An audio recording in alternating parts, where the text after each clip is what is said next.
কি খবর তোর? তাহলে এই কাহিনী শপিং করার কথা বলে এই ছেলের সাথে দেখা করতে আইছে। তুমি আইছো? হ্যাঁ আইছি, নে টাকাগুলা ধর। কি ব্যাপার, ওরে আবার টাকা দিতেছে? তার মানে আমার কাছ থেকে শপিং করার কথা বলে যে টাকাগুলো নিছে এই টাকাগুলো এই পোলার এনে দিতেছে। তাই তো বলি প্রতি সপ্তাহে শপিং এর কথা বলে এত টাকা কেন নেয়। আর একটা জিনিস কিছুতে মাথায় খেলতেছে না, ওই ছেলেটার সাথে এইভাবে হাইসা খেলে কেন কথা বলতেছো? আমার মনে হয় ওর সাথে কোনো সম্পর্ক আছে। তাহলে আমার সন্দেহই ঠিক, সন্দেহ করি বলেই আজকে হাতে নাতে ধরতে পারলাম। এই শুন, তোর মন ভালো থাকলে আমার খুব ভালো লাগে। আর একটা কথা শুন, আমি যখনই সময় পাই তোর সাথে এসে দেখা করব, তুই কোনো চিন্তা করিস না। আর একটা কথা, তুই কিন্তু পড়াশোনাটা ঠিক মতো চালিয়ে যাইস। আচ্ছা ঠিক আছে, আমি প্রত্যেক শুক্রবারে এই জায়গায় থাকবো। তুমি আইসা আমার সাথে দেখা করে যাই। শুন, তোর যদি কোনো দরকার হয় কোনো সময় দ্বিধাবোধ করবি না, আমার কাছ থেকে সবসময় চায়া নিবি। এই শুন, আমার হাতে বেশি সময় নাই, আমার হাজবেন্ডকে মার্কেটের কথা বলে এখানে চলে আসছি। আর তুই তো জানিস বেশি দেরি হলে আমাকে সন্দেহ করবে। না, এইভাবে আর বেশি দিন চলতে দেওয়া যাবে না, কিছু তো একটা করতে হবে। আজকে যা হওয়ার তাই হবে। আচ্ছা, তুমি কি এখন চলে যাইবা? হ্যাঁ যাইতে হইব, সময় কম। আর একটু থাকো, কথা বলি। না, আমার হাতে একদমও সময় নাই, তুই থাক। আর শুন, সামনের সপ্তাহে তোর জন্য একটা সারপ্রাইজ আছে। কি কও, সত্যি? তুই এখন থাক, আর সময় মতো কলেজে যাইস। আমি এখন যাই।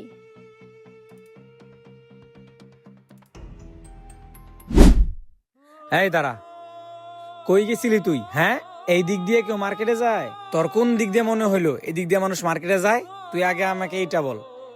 হ্যাঁ, হয়তো সবাই মার্কেটে ওদিক দিয়ে যায়, কিন্তু এদিক দিয়ে শর্টকাট হয়। আর হ্যাঁ, তুমি কি বলতে চাইতেছো মার্কেট কি এদিক দিয়ে যাওয়া যায় না? এই, তুমি কারে কি শিখাও? এই সময় কি সেক্টরের ভিতর দিয়ে জ্যামজট থাকে? আচ্ছা, আমি মানলাম যে এই সময় সেক্টরের ভিতর দিয়ে জ্যামজট, তাই তুমি এদিক দিয়ে ঘুরে শপিং করতে গেছো। কিন্তু তুমি যে শপিং করছো, কই তোমার সাথে শপিং কই? শপিং দেখাও। দেখো আলমগীর, তুমি কিন্তু কামারে ইতিমধ্যে সন্দেহ করতেছো। দেখো আলমগীর, শপিং করতে গেলে শপিং আনতে হবে এমন কোনো কথা নাই। আমার কোনো কিছুই পছন্দ হয় নাই, এর জন্য শপিং না নিয়ে চলে আসছি। শোনো নাজমা, সন্দেহ করার কারণ আছে বিদায় আমি তোমাকে সন্দেহ করতেছি। তুমি এতক্ষণ কই ছিলা? কার সাথে দেখা করতে গেছিলা? তুমি কি ভাবছো আমি কোনো কিছুই দেখি নাই বা আমি কোনো কিছু জানি না?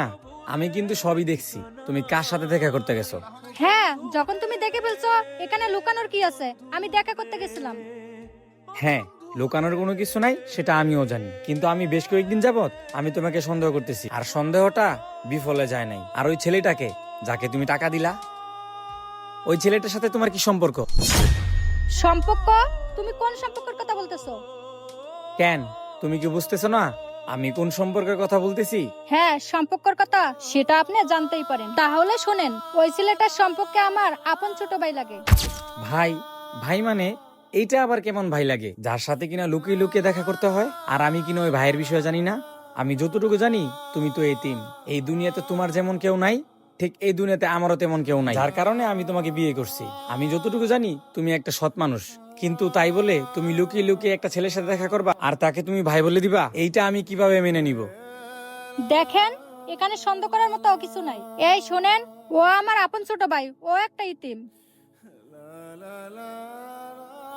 আর এই বিষয়টা আমি লুকাইছি, এটা জানলে আপনি অন্য কিছু ভাবতেন। ওর সাথে লুকিয়ে লুকিয়ে দেখা করি কেন জানেন? ও কলেজে পড়ে, ওরও একটা ভালো হাত খরচ লাগে। হাত খরচ দেওয়ার মতো এই দুনিয়ায় আমি ছাড়া তার আর কেউ নাই। আর এই জন্য লুকিয়ে লুকিয়ে তার হাত খরচের টাকা সম্পূর্ণ আমার দিতে হয়। এখন আপনি যদি আমাকে ভুল বুঝেন তাহলে আর কিছু করার নাই। প্রয়োজনে আমি তার কলেজের ঠিকানা দিতেছি, প্রয়োজন হলে আপনি যে খবরটা নিয়ে আসেন।